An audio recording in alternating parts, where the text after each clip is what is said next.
typical sort of business college or political college kind of vocations, they spend an awful lot of time studying and working at being as effective as they possibly can be.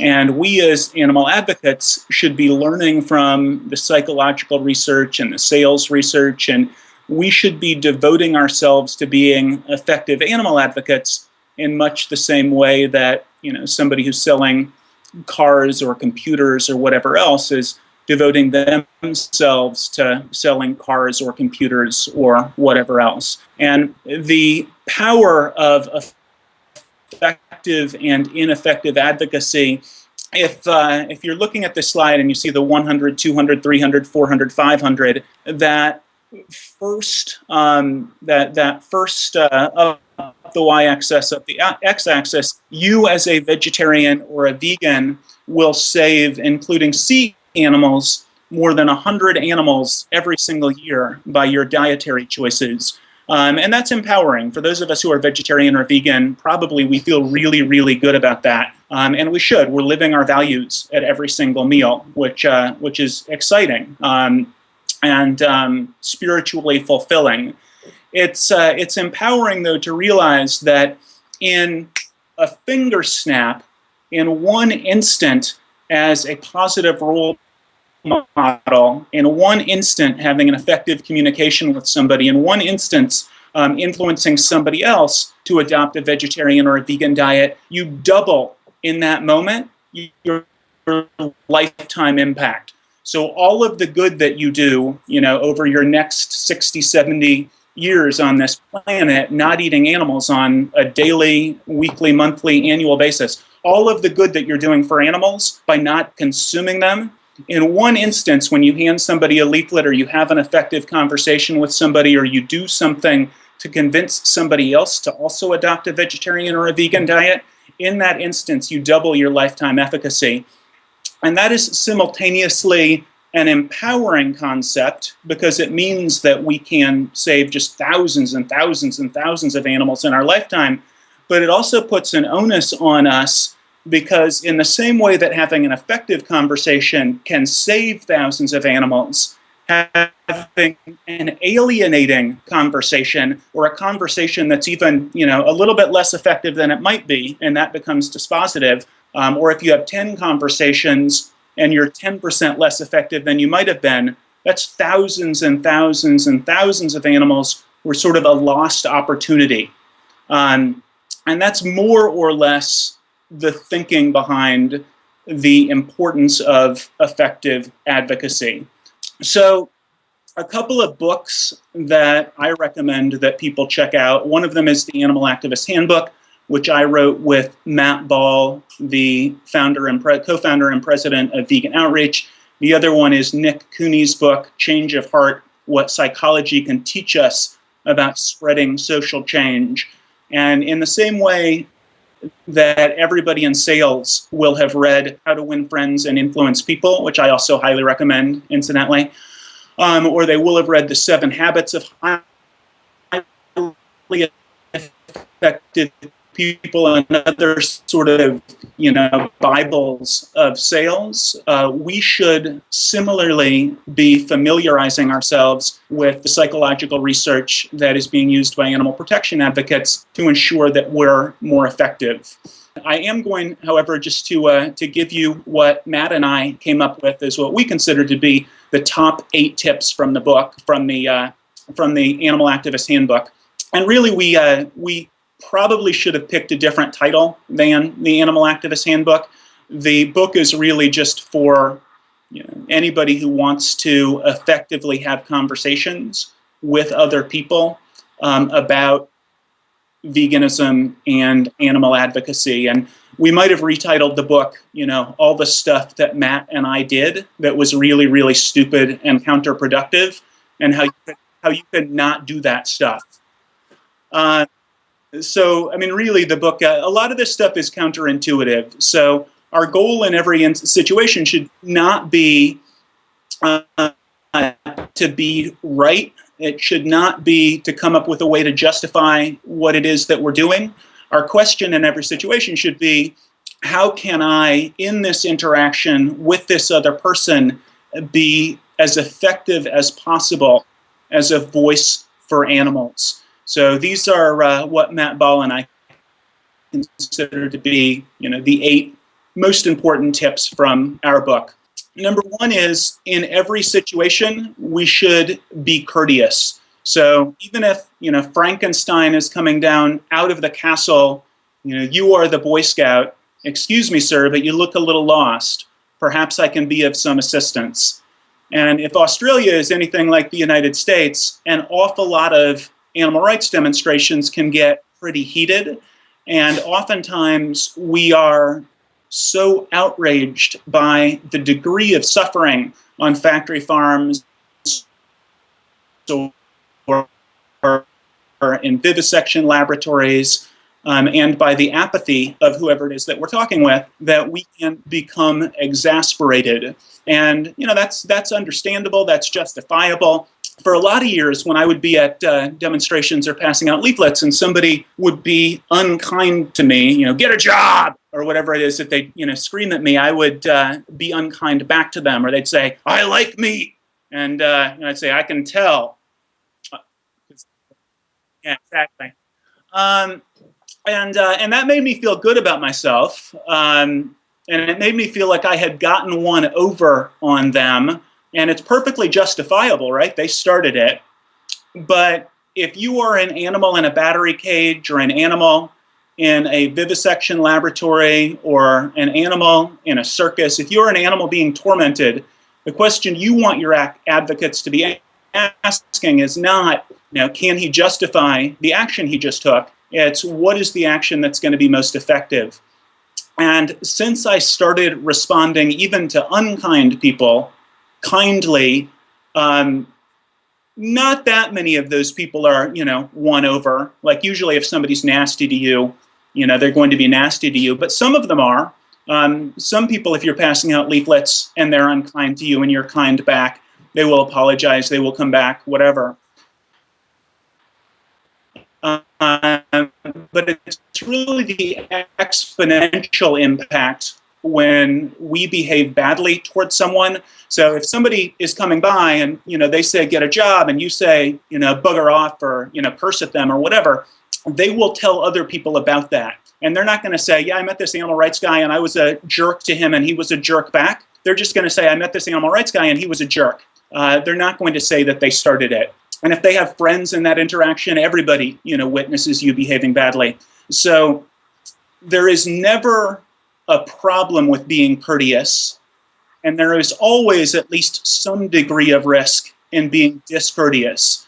So in every interaction that we have with people, we really want to take the higher ground and to behave kindly, even in the face of adversity. The second thing is, you are Mahatma Gandhi, you are the tops. I don't know if you guys listen to Cole Porter, but he, in the song You Are the Tops, he says, you're Mahatma Gandhi. And so that's Mahatma Gandhi on the left. That's Dorothy Day, a peace activist and homeless advocate from the United States here. And I have heard animal rights people and vegan people say that if you are at a table with meat eaters and somebody says, why are you vegetarian, that it's acceptable to say, it's my personal preference, and I really don't want to talk about it. So like in the sort of go along to get along, or that we should come up with, or that we might want to say, I've heard other people say, tell them that you're a health vegetarian and they won't feel challenged, and you'll have a much easier meal or whatever. And this is another example of where it seems to me that you can certainly justify that. You don't want the meal to be unpleasant, or you don't want to make people feel uncomfortable or whatever. But it strikes me that it's really abdicating our responsibility as a voice for animals to, in any situation, downplay the moral importance of what it is that we're doing. So anyway, it's no more acceptable to say that eating meat is a personal preference. It's not a personal preference. There's another individual involved, the animal, who, if you're eating meat, you're paying other people to gratuitously abuse, right? So it's no more acceptable to say, eating meat is a personal preference any more than it is to say beating your child is a personal preference. Your child can't defend herself. The chicken or the turkey or the pig or the cow can't defend herself, but there is a victim and a victimizer. So although it might not be appropriate at a meal to launch into a diatribe about veganism, and this is also a sort of counterintuitive thing, because when somebody says you're at the meal and somebody says, why are you not eating your grandmother's turkey that she slaved over, you could rationalize a sort of Jeremiah screed, you brood of vipers, and you turn over the table and you denounce all the flesh eaters. You could rationalize that. The abused animal there in the center of the table, certainly, that's a reasonable response to what's happened. But everybody's going to think you're crazy, right? So at the very least, though, in those situations, we owe it to the animals to say something. And perhaps it's something along the lines of, thank you very much for asking. I think if you saw how animals suffered on modern farms, I think if you saw how animals suffered in slaughterhouses, you wouldn't want to pay other people to do that sort of thing to animals. And I would be happy to have a conversation with you about this later, if you would like, although maybe, not right now. And extra points if you have some, vegan literature in your bag that you can hand to them as well. But we really owe it to animals not to be apologetic about our veganism and not to downplay our belief in animal protection, because we really are right. Yeah, with Skype, you probably can't tell that that's me, but that is me in the I think like 1990, maybe 1991. And I was vegan and could talk about veganism, and I guarantee that there was a significant contingent of people who would take one look at me and discount everything that I might have to say. So there is just overwhelming psychological research that indicates that people decide how much validity they are going to put into whatever it is that you're saying within about 30 seconds of meeting you. So it's true that looksism is an ism in the same way that sexism and racism and ageism and ableism, they're all isms. But it does seem to me that that my desire to look like Jesus is not as important as my capacity to be an effective voice for animals. And it is just absolutely true that now that I look like I'm, running for the Conservative Party, I'm going to be more effective in having conversations with people. And Nick has a whole bunch of examples of this in his Change of Heart book. And it's interesting, even people who are countercultural lend more credence to the arguments and statements of people who look mainstream than to people who look countercultural. So it sucks and it's bad and it's awful, but from the perspective of animals, it seems to me that it's a small price to pay to be as effective as possible in saving, thousands and thousands of them by being as effective as we possibly can be. Creating opportunities without any real effort. This is just the power of one. I have a bunch of t-shirts that say, ask me why I'm vegetarian, happy vegetarian, vegans, saving the world. If you currently have t-shirts that advertise your favorite, musical band, or you have a t-shirt that advertises your favorite football team, or whatever else, get rid of those t-shirts and replace them with animal rights t-shirts. If you have a car or a bicycle, make sure you have a vegan bumper sticker, maybe one or two. The more, I think our capacity to influence people with bumper stickers is inversely proportional to how many we have on the back of our car. But unless I don't know what Australia's equivalent of Berkeley is, but Berkeley's the one place in the United States where you can get away with more than 2 bumper stickers and still fit in. Otherwise, people start to think you're insane. But seriously, if you're driving around, every person who sees your vegan bumper sticker, or if you're walking around, every person who sees you in an "Ask Me Why I'm Vegetarian" vegetarian T-shirt, in addition to maybe asking you and giving you the opportunity to influence them, it's also little hits over and over. That person looks normal, and they're vegan and they aren't dead yet, so that's a positive thing. Being a little facetious there, but it really is. Again, the capacity to influence one person is the capacity to save thousands of animals. And so if we're wearing T-shirts that start conversations, and we have bumper stickers that put the concept of animal protection, animal rights, veganism into people's brains, takes nothing away from us, and could really sow some seeds that are hugely positive in saving animals' lives. Next slide is prioritizing our activism, so the power of one, slightly more commitment. So find something that will be effective in promoting animal rights, promoting veganism, and really commit to it. One thing that one person can do that is fantastically effective is finding a spot where there is finding a public transport spot and passing out leaflets for an hour a week or 2 hours a week or whatever you can sustain.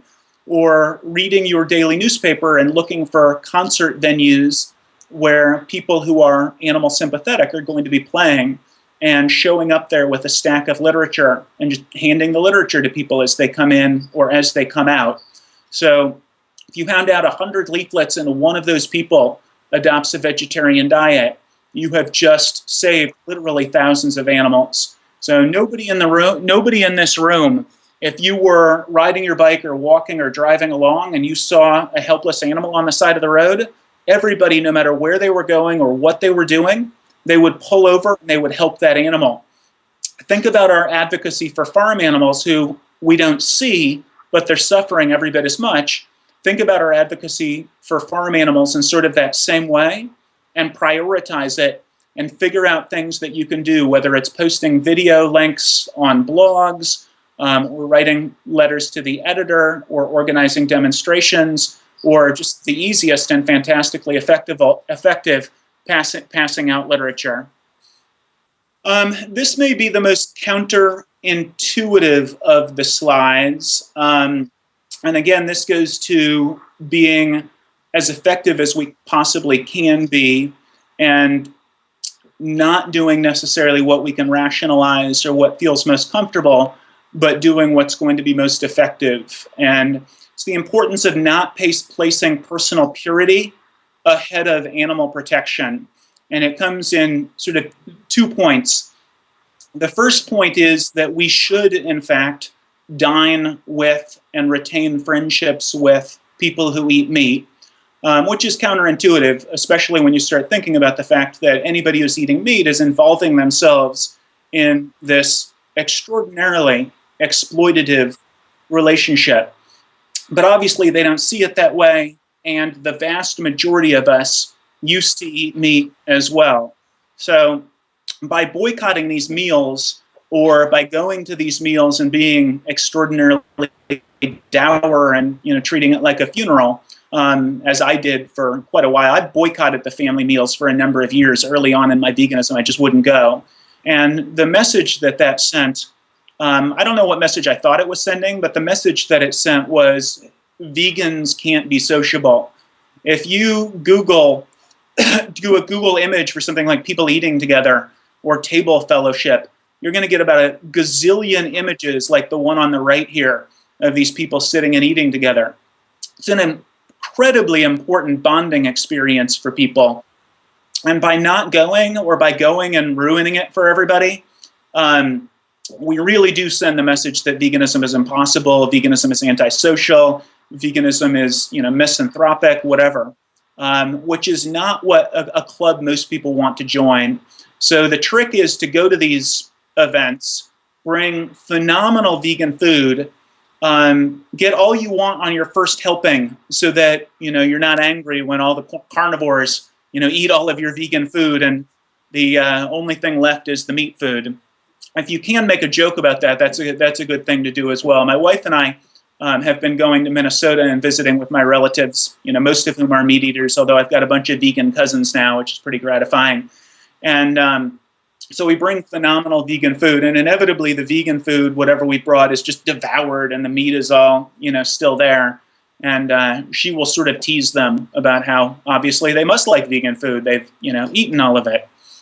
But definitely sharing the table and having conversations with people is going to be a lot more effective than being Debbie Downer about it or not going at all. And then the other thing is that this book, Animal Ingredients A to Z, I think the idea of turning veganism into a list of ingredients is profoundly counterproductive, because veganism can't be about personal purity. Like, I'm guessing, normally this talk is a lot more interactive, so I'll ask people questions and then sort of play off that. But I'm going to guess that most people in the room, probably nobody eats exclusively organic. I can see you from behind. Raise your hand if you eat exclusively organic. Doesn't look to me like anybody raised their hands. Even people who eat exclusively organic, animal fertilizer is involved in organic food. So there's some degree of complicity there. For all of us who don't eat exclusively organic, pesticides and herbicides are used on our food, and that kills a lot of insects and also a fair number of small rodents, a fair number of songbirds. And the point isn't to say, oh, we're evil or whatever. Obviously, growing those crops and then eating the crops directly is going to save far more of those animals than growing those crops, feeding them to animals, and then eating the animals. But it is to say that veganism is not about purity. Veganism is about doing the best that we can. And when we turn veganism into this, laundry list of Inquisition ingredients, it makes everybody think it's a cult who's not already vegan. It turns people off. And for something, it used to be that I would go to a restaurant and they would have a veggie burger, and I'd say, what's in the veggie burger? And, we're in rural Wisconsin, which is exactly like you picture it. And the server is just like looking at me like I'm from Mars, asking her what's in the veggie burger. So she brings me the veggie burger box, and then she brings me the bun ingredient list. And in less than 2% ingredients, it'll say, natural butter flavor. And, I'm not going to eat that. Give me the iceberg lettuce, which is the only other, vegetarian thing on the menu in Sparta, Wisconsin, and, this diner. All the people who I'm eating with. So in order to spare myself ingesting a gazillionth of an animal product, I am turning off everybody at the table who might have actually done some good for animals. And it's worth thinking about the fact that the average person in the West, this is true in the United States and Canada, and I bet it's not far different in Australia and New Zealand, the average meat eater consumes about 30 birds, about a third of a pig, about a tenth of a cow, one laying hen, and the product of about a 30th of a dairy cow, because dairy cows, produce so much milk. So the amount of, and that's, eating massive amounts of dairy products. They're consuming a 30th of the output of a dairy cow. So something says less than 2% natural butter flavor. That is about 1 gazillionth of a dairy cow's output. And in order to be personally pure, and I can't be personally pure, right? Anything that's non-organic causes some animal suffering. But in order to be personally pure, I've just turned off, everybody at the table. So my wife and I actually do read ingredients pretty diligently for the foods that we bring into our house. But if you're out dining with meat eaters and something looks to be vegan and you think it's vegan, it's probably counterproductive and not particularly helpful to animals to inquisition your server about it. The seventh thing, and this is probably, I think this is the thing that if you take away one thing from this talk, this is the one that has transformed my advocacy more than anything else. And that is that we don't want to win arguments with anybody. We want to help people to recognize that the values they already hold, if they are consuming animal products, they are living out of alignment with those values right now. So it's called the Socratic method, and it entails helping people to answer the questions for themselves and to get to where you want them to go in a way that is collaborative. So it used to be somebody would say, "Why are you a vegetarian?"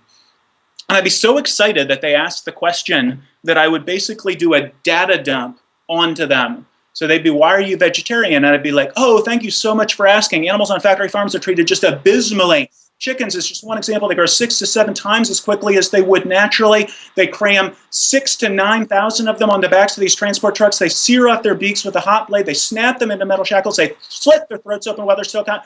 And the moment I would take a breath, the person would run screaming away as fast as their legs would carry them. And some people, if you data dump on them, some people, if you lecture at them, some people, if you berate them, because the arguments are so strong, that will influence some people. But the vast majority of people are opposed to cruelty to animals.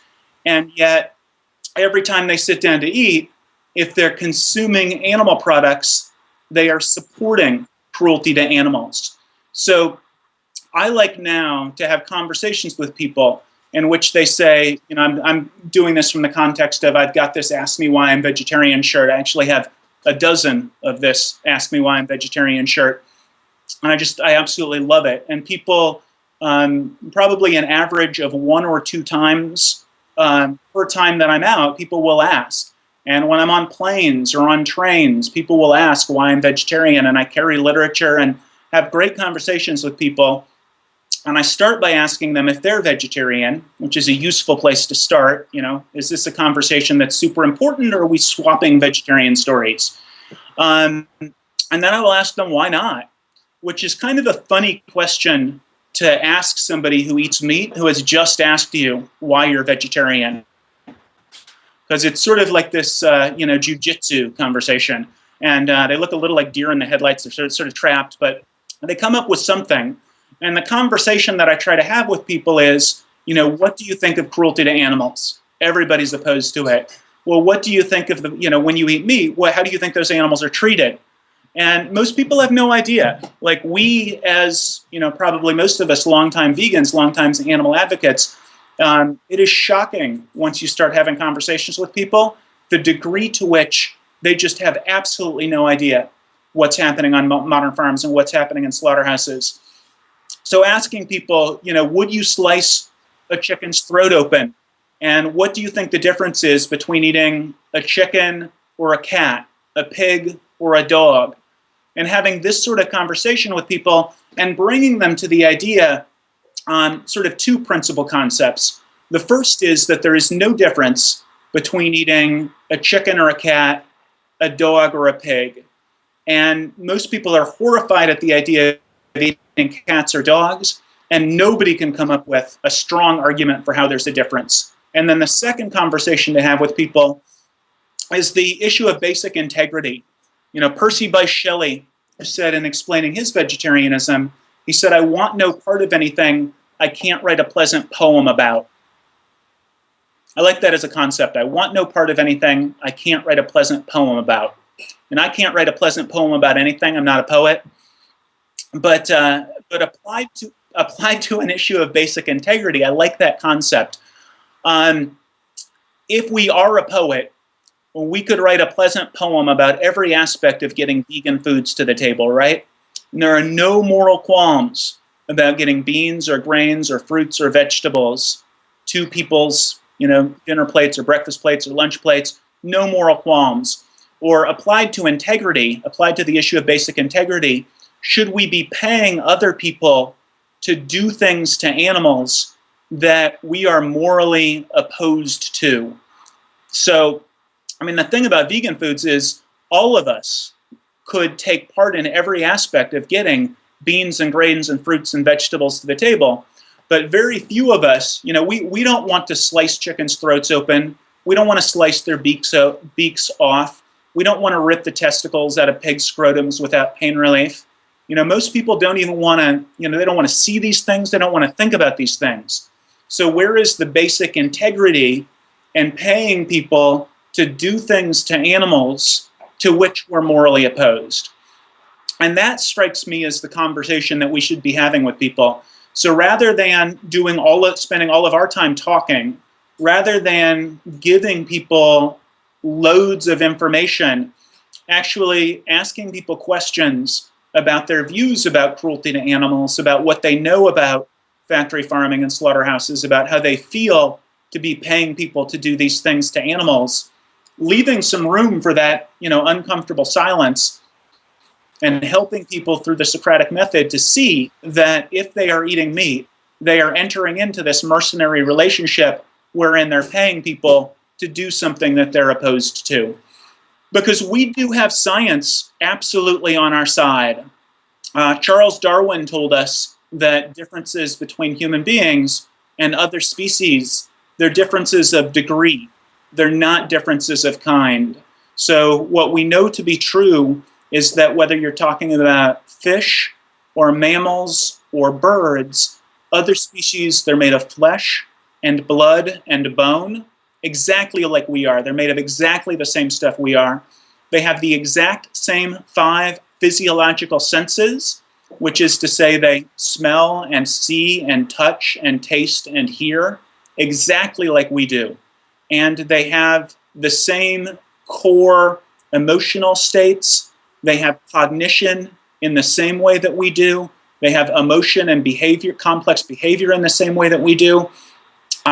The foremost living evolutionary biologist is the guy on the right, Richard Dawkins, and he denounces what he calls speciesist arrogance, this idea that human beings are the only species that matters morally, and he points out that that is no more valid scientifically than the one-time view that the Earth was the center of the physical universe. So once upon a time, human beings that believed that the Earth was the physical center of the physical universe. Most human beings still believe that human beings are the center of the moral universe. Neither of those is scientifically justifiable. And people are beginning to recognize this, and we can help them to recognize it at a more profound and deeper level by having conversations with them. And that's backed by our intuition. If I put this slide up, I do an awful lot of debates at college and university campuses on the question, is eating meat ethical? And I will debate the debate team, which gets really good attendance. It used to be that I would just go and speak at colleges and universities, and then the attendees would be disproportionately people who already agree with us, who just want to be validated. But if you challenge the debate team at Harvard or Yale or Cornell or wherever, one of these hotshot debate teams to debate the question, is eating meat ethical? Hundreds of students will, turn out to watch the vegetarian get decimated by, their local debate team heroes. But the deck is stacked because it's, you can't defend consuming animals. And this is one of my slides. And I will say, who here will eat that beautiful cat in the upper left-hand corner? That's Gracie. Who here is going to eat Gracie? Nobody will raise their hand, right? Everybody, is shocked at the idea that I would even suggest eating Gracie. Not as shocked as my wife would be at the idea of eating our cat. But even in a room full of meat eaters, nobody's gonna raise their hand. I would love to eat Gracie. Or chompers in the lower right-hand corner. Who wants to eat chompers? Nobody raises their hand. Well, what is the moral difference between eating Gracie in the upper left-hand corner and Beaky in the upper right-hand corner? Or Fiona in the lower left-hand corner and chompers in the lower right-hand corner? Our intuition tells us that there is absolutely no difference. And so far, I think you will be surprised at how tongue-tied meat eaters get at this concept. They're left with complete irrationalities. And when somebody comes up with an irrationality, we shouldn't feel like we need to immediately answer their question. So there are all these sort of questions and answers for animal rights activists. But the really stupid questions, it's worth saying, do you really believe that? Somebody says, well, broccoli feels pain. You really believe broccoli feels pain? I mean, allow people to sit in the absurdity of some of these questions, some of the statements that they make. And yet this is what happens to broiler chickens, who are probably the most abused animals on the face of the planet. The modern broiler chicken now grows 7 times as quickly their upper bodies as they did just 50 years ago. So they're living for their entire lives in abject, unmitigated misery. They suffer in Australia. This is true just because there's this exact same strain of bird in all of the West, in Australia and the United States and Canada and Europe. It's the same strain of bird. And the people who are manipulating their genetics have their upper bodies growing so quickly that the animals cannot even walk naturally, and they suffer from 1% death rates every single week from lung failure or heart failure or crippling, and they can't get to the watering tanks. And this is what, if somebody's eating meat, they're paying people to do to animals. And that's the education that we want to, give to people, but through the Socratic method we're having a discussion with them. So next slide, channeling Socrates, why are you a vegetarian? Well, why are you a meat eater? Which is a lot more reasonable question if you stop to think about it. I mean, if you reframe it as, why are you a vegetarian? That question, what it really means is, why don't you eat the corpses of slaughtered animals? Which is a less reasonable question than, why do you eat the corpses of slaughtered animals? And for most people, they do it out of habit. They haven't thought that much about it. And with some very thoughtful conversation, we can bring them around. And then my eighth point is to not get discouraged. We really are winning. And it can be hard not to get discouraged when you see the most recent undercover investigation from an abattoir or a factory farm or a vivisection laboratory or one of these awful ships taking sheep to the Middle East, and we can become despondent.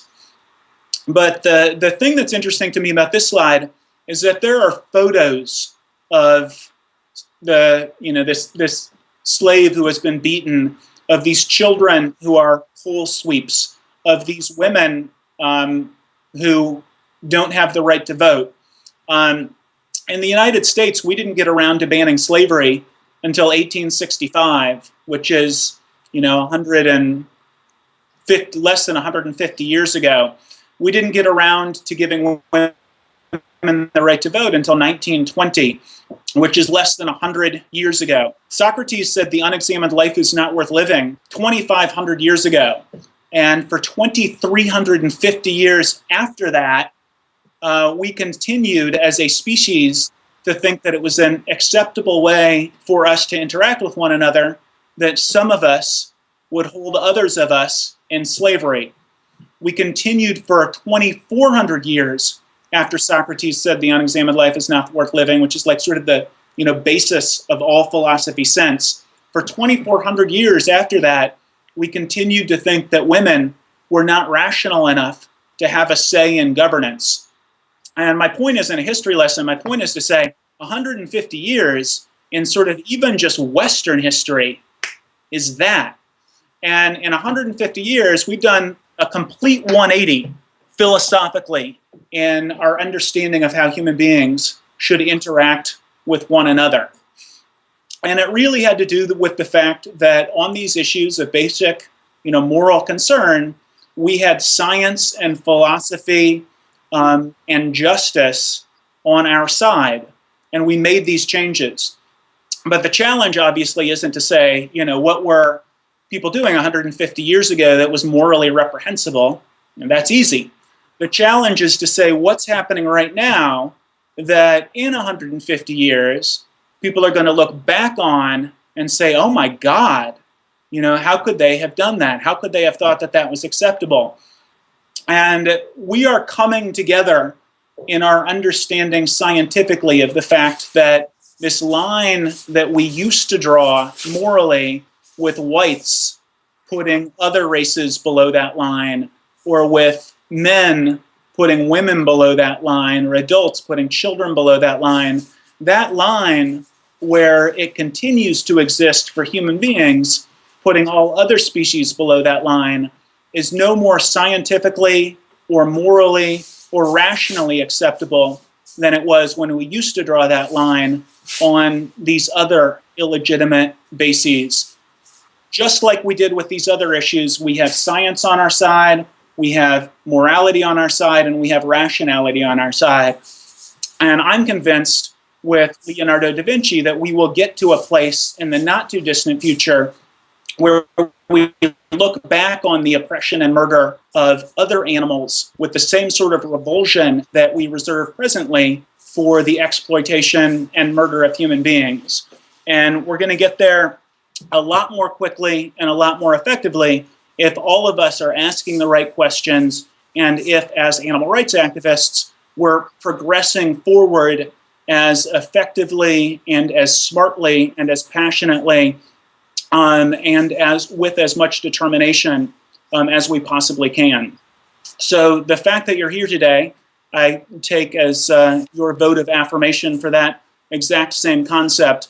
And it's really just a pleasure and an honor for me to have been invited to spend an hour with you. And thank you so much for everything that you're doing to make the world a more compassionate place. And I thank you, and Boris the Turkey thanks you.